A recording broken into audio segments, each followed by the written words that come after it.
Exercise 10.4 is our first step in budgeting. So what we're looking at here with LockSafe Company is a company that's looking to project sales and its sales budget in a future year.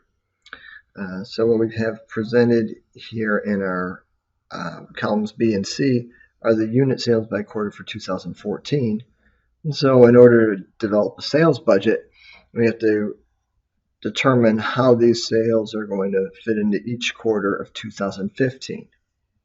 So one of the assumptions that's made is that we anticipate for each quarter that this will be higher by 20% in 2015. And this is probably a simplifying assumption in terms of the units to say that each quarter will be that much higher than the previous year.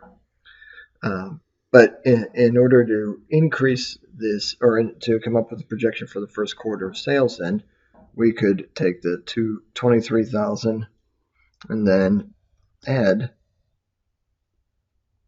20% of that number to come up with our projection of 27,600. Now, you could do equals C4 multiplied by 1 plus 20% if you'd like to do it that way. There are many different ways that we could resolve that. Now, in order to use this formula in the green, again, the 20%, since that's going to be common for each quarter, just hit the F4 key, so the function key at the top, and that will create an absolute cell reference. So then we can just get to our plus sign, get to the plus sign there, double click, and so now we have our units per quarter. So now, in order to develop the sales budget, let me reduce this width here. Okay, so in order to do our sales budget by quarter,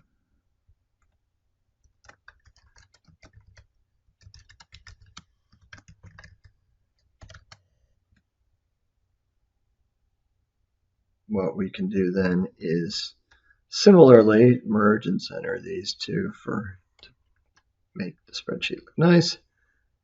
So then what we'd have to do is for each of these quarters,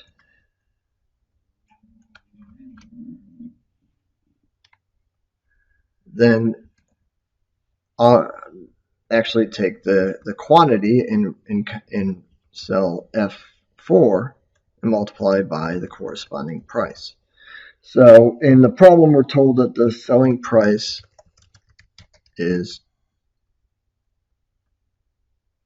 $25 per unit. So similarly, we just take our units for each quarter and then multiply that by the selling price, and we'd get 690,000 as our projected sales budget for the first quarter. Lock in the selling price with the F4 key here, so we have an absolute cell reference, and we can copy this down as such. So in this problem, what we did was develop the sales budget by looking at what projected unit sales were and then multiplying that by the price. Now, one thing to keep in mind is that the sales budget is our projection for what will appear on the income statement, the top line of the income statement, as revenue, as our sales revenue number. So these dollar amounts that we have here, for instance, the 690,000 for the first quarter, is what we will report as revenue that will ultimately lead to our net income number on the income statement. We are, these amounts are silent, at least at this point, regarding whether this amount will be collected in the first quarter. And generally speaking, there will be a different amount collected because there might be some sales that were made on account. And so the collection pattern of accounts receivable is going to give us the cash effect of sales for each quarter. Sometimes we're going to collect more than the revenue number. Sometimes we'll collect less. Generally speaking, we'll collect less in earlier periods, and then maybe in later periods we'll collect more, depending on the collection pattern itself. So the sales budget's important for recognition of revenue and for giving us an idea as far as what sales may be collected, but the actual timing will depend on the actual